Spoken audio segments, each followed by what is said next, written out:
Good morning. Here I am at St Michael's Church in Flixton, and this is the church in here next door to it. Just give you that where I am. I'll give you the location map when I do the video online. But that way is to Ermston town centre. That way is to Carrington, Partington, other areas of Flixton. And this is Church Road here, okay? And it's a nice day today. It's Saturday, I think it's 13th, yeah. And it's about 26 degrees at the moment, which is quite warm. It's been warm all week, and it's going to carry on for the weekend. So let's give you details what happens here. We've got Sunday services, weekday services. There's the priest, Hugh Thomas. We have a prayer group, 2 PM to 7:30. And there's a map of the church here, as you can see, and I'll find the map online. And also has the Commonwealth war graves, which I also got the details of that I'll publish. The other stuff like cream teas and communion services.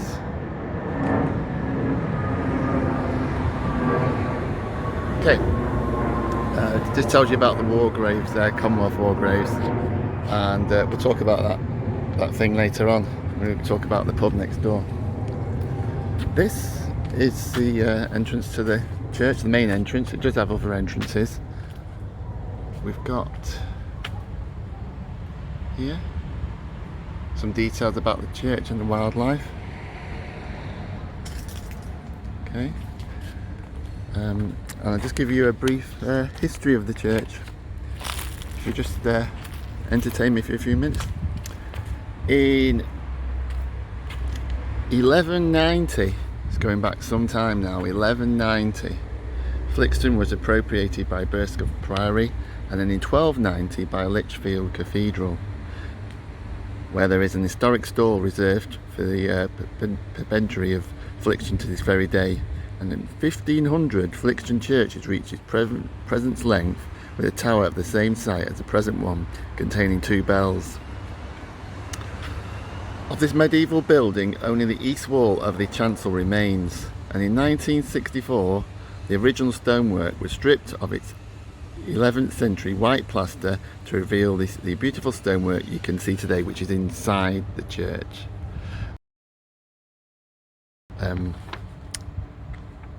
Yeah, the east window dates from 1853 and it's medieval style. I'm not too sure if this is the east window, but we can have a look at all the windows. And we got some going all the way up there. Well, that's not the window, is it? This I think let's talk about this one. The stone redos and pulpit were given in 1877. The present church is fundamentally Georgian. The nave aisles were built in 1756 and the tower from 1731. Through the present tower dates from 1889, when it was rebuilt to commemorate the Queen Victoria's Jubilee. In 1808, the 4 bells were recast and 4 more added. They were recast again in 1938. The tenor bell weighs 712 kilograms, and the bells are still rung today, and they're all the way up there, which I won't be going in because the church is closed, unfortunately. If you'd like to arrange a tour of the church, get in touch with St Michael's. They're online, the details, and they welcome historic societies and groups, so you can arrange a tour with them. There's probably a minimal cost involved, but it's well worth it if you want to have a go and have a look in, because I've been in for a few services and it's really nice inside. You know, it's really like an old style church, not the new ones like you see these days, but well worth a visit. Anyway, about the churchyard, which there's all the graves down there, which we'll have a look at. The earliest gravestones date from 1669. though there are records of burials before them. Some say they're going back to the 11th century, but I don't know if that's true. I've not seen any. Some of the flat stones, which you'll see on the floor here, have simple verses on them. For example, the fiddler's grave close to the vestry door, the verse of the grave of William Oldfield, the blacksmith, is located to east of the vestry door, is attributed to Tim Bobbin, the Lancashire poet who was baptised here at St Michael's Church and did live in Urmston briefly. John Collier, aka Tim Bobbin, from 1708 to 1786. Okay, the burial and grave registers are still kept at the church here. The parish archivist will arrange to undertake a grave search on your behalf for a small fee. The church is a location of the Commonwealth war graves, which we've seen at the front of the church, and the 24 graves of those killed in service during the First and Second World Wars. When you enter the churchyard through the main gates here and go past the entrance door to the church here, turn left and walk the length of the churchyard. On the right hand side you'll come to the Gardens of Remembrance. It's a peaceful place set aside for interment of ashes and quiet contemplation. There is a small team of gardeners who attend the church, and they meet every Friday to do the gardening. So we'll have a look around now. Now, what I noticed is this path here, as you can see, that's been relaid because it used to have all these like flat stones on it here.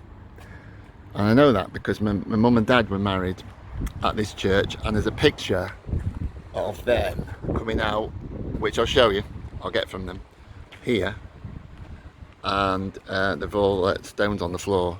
I think my mum said she caught her shoe in high heels in them, but they used to be laid all the way down here, and it was a bit of a risky walk, especially when it was wet or icy, and they were a bit uneven. So obviously they've removed them all and laid down these flagstones instead, which is a shame, but you can understand the health and safety concerns. There's plenty of these graves, and look, see, after a while they start going a bit misshaped, don't they? So we'll have a walk over here. I'm not too sure what's over here. That's the church. That's the Church Inn pub there, which I've been to. I've had a couple of meals, very nice. I recommend you go and pay them a visit. I'll put their link online on the description.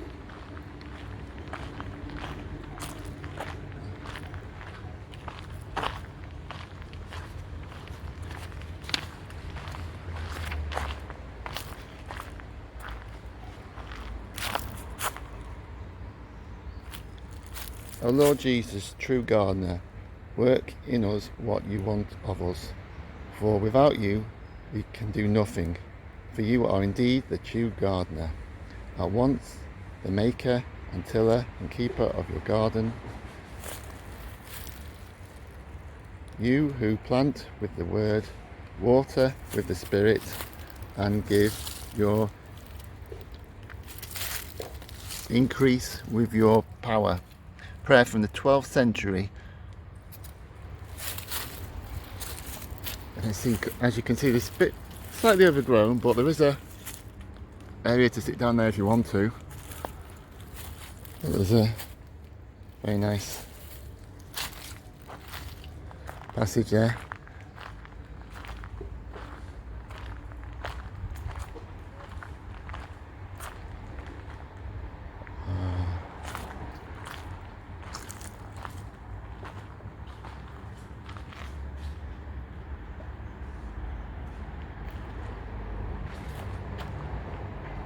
I think there's someone doing gardening there.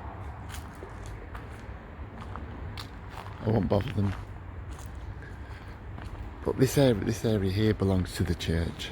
It's you can hire it out as you know, there's just an extra rooms available, community rooms.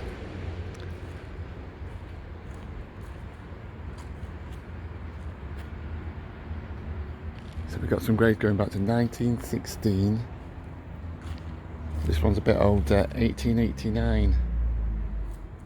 Not too sure about this one. Let's have a look. 1885. Very nice.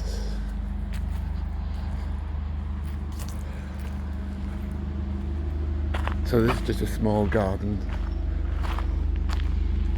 There is the other garden over there, which I'll show you. And as you can see, you've got some more flat stones here.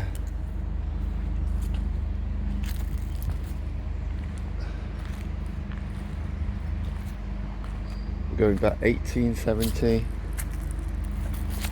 1878, 1879. And we've got some more over here. Quite a few, isn't there? Oh, by the way, what you see in the distance there, that's Partington and Carrington areas. You can't make out the roadway, perhaps over there in the distance. Man United have a training ground just past those power pylons over there. Oh.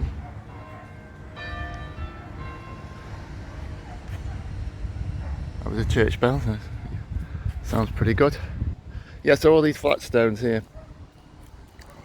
I'm not too sure if they moved these from over here, from where it was to over here.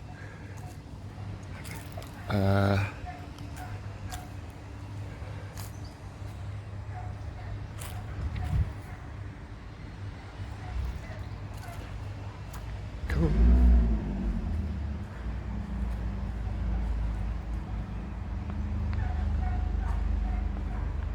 So they were talking about William Oldfield before.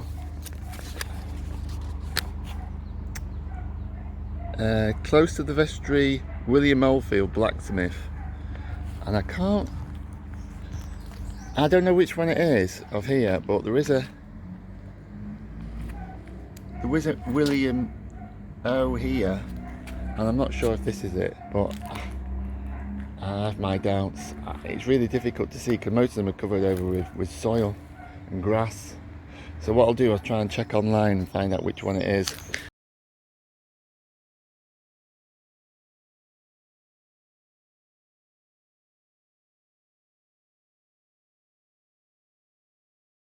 I'm sure that's the vestry door there, because we've just walked around the side here.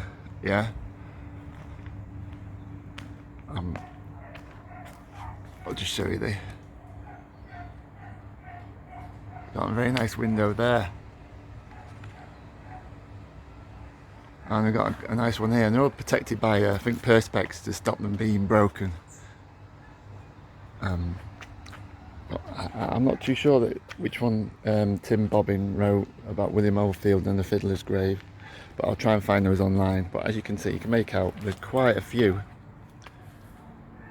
to look at around here, and they're going back to 1800s, 1846, 1860, 1830. Yeah, they're in the 19th century. It's a bit of a gap there, so you can understand why they moved them, because look, you know, you're going to put your foot in there, you're going to go, you're going to fall over. Seems to got some really old gravestones over here. Let's have a look. When's this going back to? 80.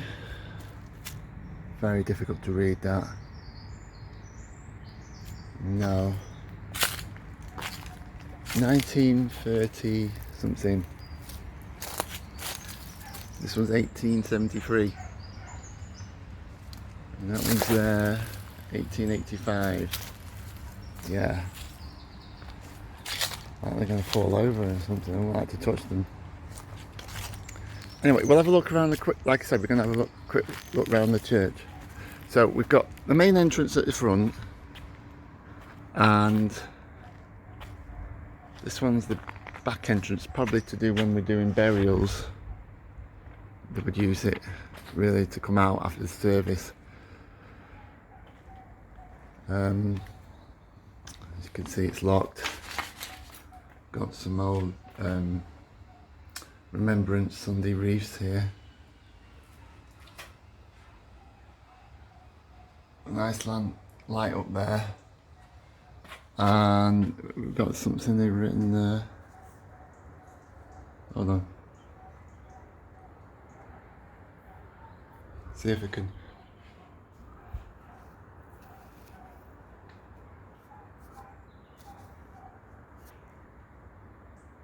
That says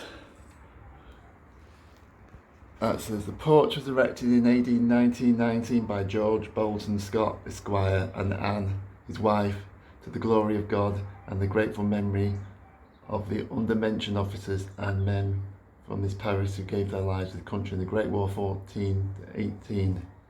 And it lists all the Navy and armies. Yeah, cool.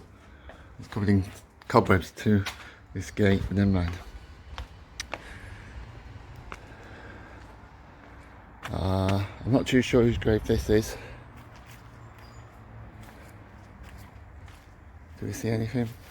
It might have gone. Don't see anything.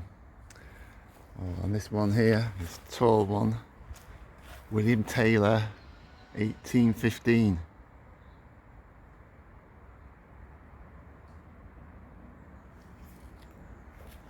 And there's lots of ones that are above ground level. And we've got 1859. It's even got writing you can really make out. It's been well preserved. Yeah, age 33, unfortunately. Yeah, 1858. This one here.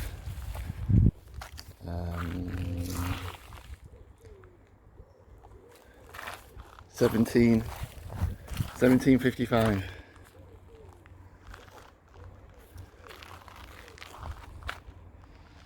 Cool. Oh yeah, we got distracted looking around the church. It's got good design on the windows here. Stained glass. You can't really see them from the outside very well.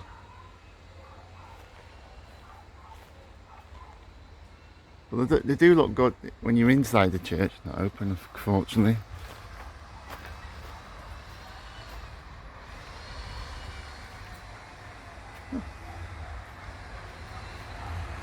This one's Wargrave H. Warburton, A Gator, from 1920 and 1917.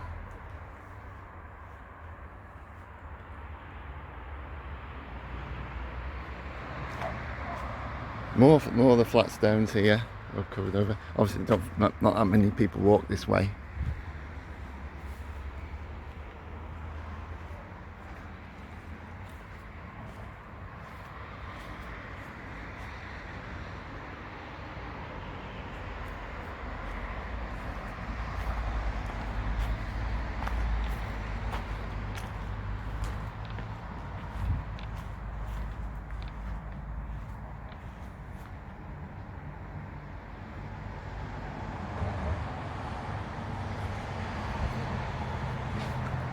Yeah, every window is great. You got some all of them pretty much stained glass. Excellent. So we'll have a quick look at the. We've found a few graves. There we go again. At the front, with the front entrance, which is locked, unfortunately. Right. We'll have a quick head down, see what we can see, any interesting graves.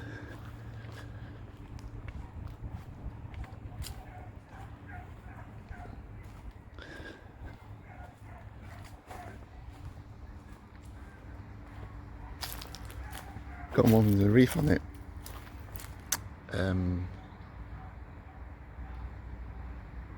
Doesn't say anything about war graves though. 1920. Perhaps, I'm not know.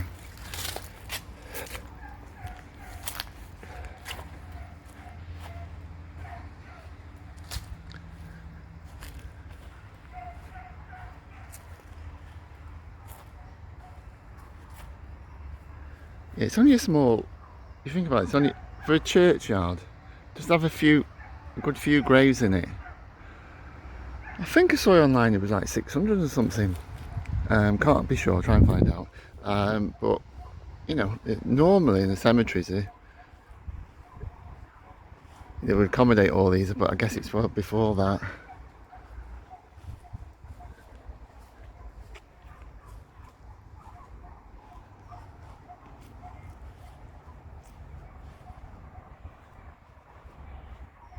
So we've got 1950s, 41. And we got one from 2007. And 70s.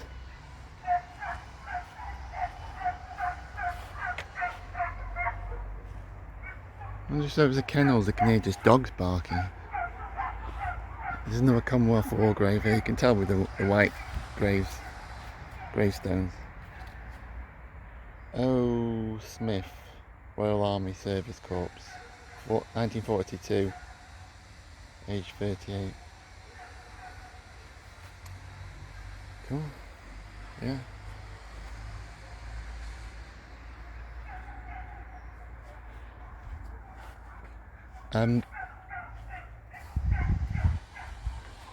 So this is the talk about a remembrance garden.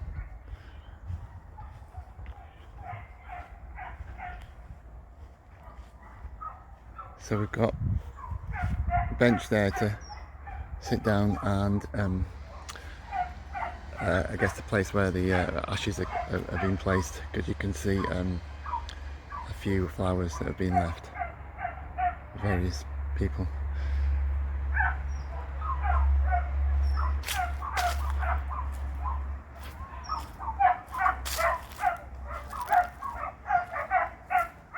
So we got the other entrance to the church, just with this path, I guess, to come directly to the remembrance garden.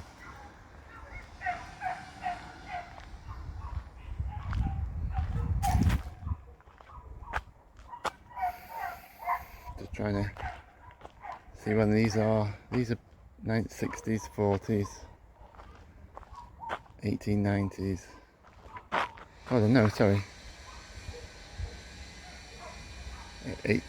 85.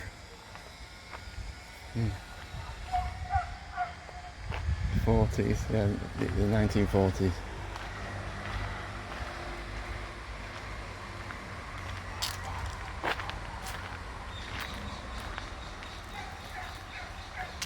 So this is a nice, peaceful walk. You go up to the remembrance garden. I'm not sure when they open these gates. Maybe just a case of going in. Let's have a look.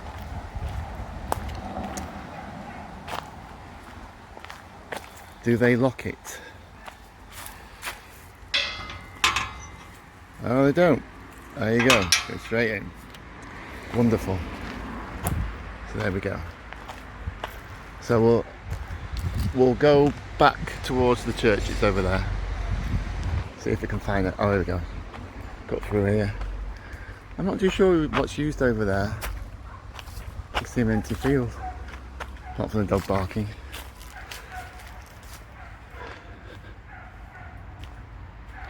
So we got round here, we've got 1940s, 1920s. Yeah.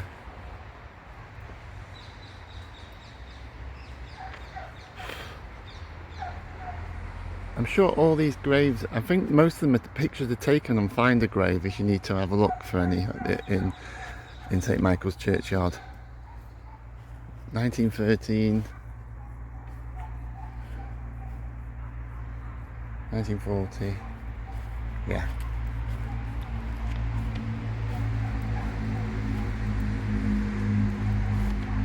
What's this one? 48, 52, and this one is, can't even make this out, 1861. Yeah. Wow. Oh, I got another one of those ones above the, kept above ground. Oh, and there's the third gate. If you need to come in this way for some reason.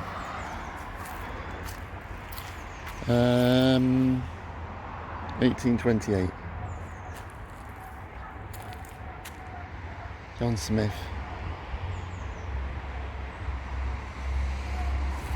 Nice.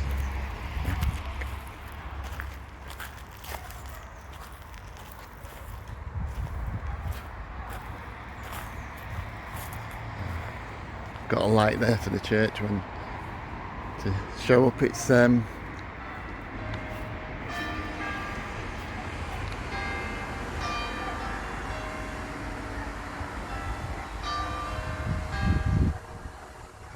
you go. Cool. Right. So that's St Michael's Church. I'm sorry I couldn't go in. We'll have a look at the church inn now. Let's go over to there. I'll see you in a minute. Staying in St Michael's Churchyard, this is the church inn. It's in Flixton, and the church inn stands next to St Michael's Church in Flixton. It's believed to date back to 1731. The inn's deed of sale dated to 1830 reveals that it was formerly known as the Dog and Partridge. And in 1788, John Shawcross, who was the innkeeper of the Dog and Partridge, was granted an official licence to sell ale by the magistrate of the County of Lancaster. Licence holders are expected to adhere to the rules. No cockfighting, bull or bear baiting, swearing or riotous behaviour, no selling of short measures of liquor. The Dog and Partridge has bed and stables and is well placed to provide food and lodging for travel along the busy road between Manchester and Warrington. So obviously Manchester being that way and Warrington being the other way, because you have to go via Partington, and you can get to Warrington. There's like the toll bridge these days, or if you want to go over that way. And in 1806, the 4 bells of St Michael's Church were recast and the 4 new bells were added. Before the new bells could be installed, however, the tenor bell was placed in a hole in a nearby field. The field with 10 guineas worth of double strong ale was filled, and within an hour the local residents had drained the ale-filled bell and migrated to the Dog and Partridge, yeah, and carried on drinking for the rest of the day, so it says. And in 1830, the Dog and Partridge had been named the Church Inn, with a brew house and piggery housed at the rear. The inn quickly became an important site for trade, serving as an auction house for the selling of property, land and cattle, a courthouse and an indoor market. Noticeably, the Flixton Lay, the market associated with feeding and care of cattle, horses, livestock took place at the property. The church inn has an antique piece of ironmongery attached to the corner of the pub wall, which we had a look at before, which is this thing here. Now you can guess what that's for, can't you? When someone comes out of here, they go, where can I have a Jimmy Riddle? So they're using that, aren't they? Yeah. It's the shell is thought to have been a moral deterrent for anyone tempted to use the corner as a urinal, on account of its proximity with the link to the churchyard, just here. And then there's the door there. In the church, and also had links with ancient and local orders, both strange and bizarre. The landlord, Abraham Cheetham, was a member of the Ancient Order of Froth Blowers, a charitable organisation established in 1924. Member of this eccentric group received a pair of silver and enamel cufflinks and membership booklet entitling him to blow froth off any member's beer and occasionally non-BIM members' beer, provided they are not looking and are of peaceful disposition. Great. So if someone comes to blow froth off your beer, that's what they're a member of. Just when you come round to this pub, just be careful of that, of froth blowers. In February 1962, Ernton County Express wrote about 2 ghosts that have been seen close by the church inn. One is a lady called Lady of Shaw House, whose husband went off to fight in the Civil War. He went out to the fields each day for wait for his return, but never did. He was killed in battle. One day she glimpsed her husband coming across the field. Suddenly he vanished, never to be seen again. Every so often she is supposed to appear, wandering through the fields searching for her beloved husband. Those fields are probably what we were looking at before, over there. So I don't think we see her today. It's a bit too sunny. Probably turns up around about midnight. So there you go. If you want to go ghost hunting, try and find the lady of Shaw Hall. Ghost number 2, who was a local poacher who was chased into the church inn by the squire's gamekeeper and killed. A previous landlord claimed to have seen him in the cellar 3 times, and when spoken to, he would walk through the cellar wall and adjoining churchyard, presumably where his remains are buried, somewhere in here. The present landlord, Mr. Desmond McLennan, has sent Percy, as he, bear with me, calls him many times. The guests of he and his wife refused to sleep in the room overlooking the churchyard. Oh, so there must be the one up there. And he's looking at us now. Years later, another landlord asked a spiritual minister to pay a visit to the church inn. The minister informed him that the ghost of an old soldier was living there, but the landlord has never seen or heard of any evidence. So, it's like we've got 3 ghosts here. I'll just give you a quick tour around the front.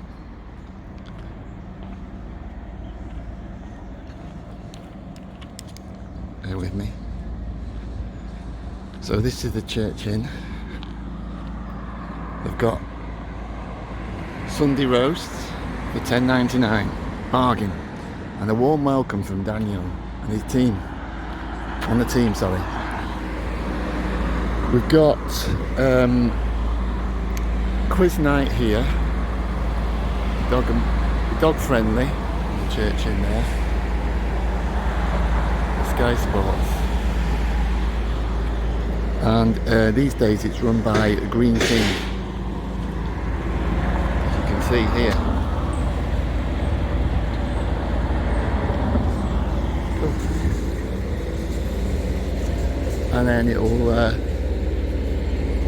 we'll show you football. We got the next match, which is Man United against Brentford. And is that today? I think so. 5:30 start, and the availability of food that's available, food and drinks. So that's the church inn, as you can see there, on Church Road. It goes to Carrington this way, we got Urmston that way. So do come and pay them a visit. You can go to St. Michael's Churchyard and then go to one of the services and come here for a drink afterwards. So it's well worth a visit. Okay, so that's the end of a visit to St. Michael's Church and to the Church Inn on Church Road in Flixton. Do pay them a visit. Like I said, we got Sunday services, weekday services, and you can do historic tours when they are open. You have to get in touch with them via the website, and I'm sure they'll give you much more information than I can give you. So that's St Michael's, Flixton. And then you come here for a pub lunch after and get your froth blown off your beer by the Froth Blowers Society. And you can even ask to stay in the haunted room up there. Okay, I'll see you in the next video. If you can like and subscribe, that would be wonderful, because I believe this is near my 200th video now. I've only done a few on cemeteries, but I'll do some more if they're popular enough. Thanks for your time. See you later. Have a good day. Bye.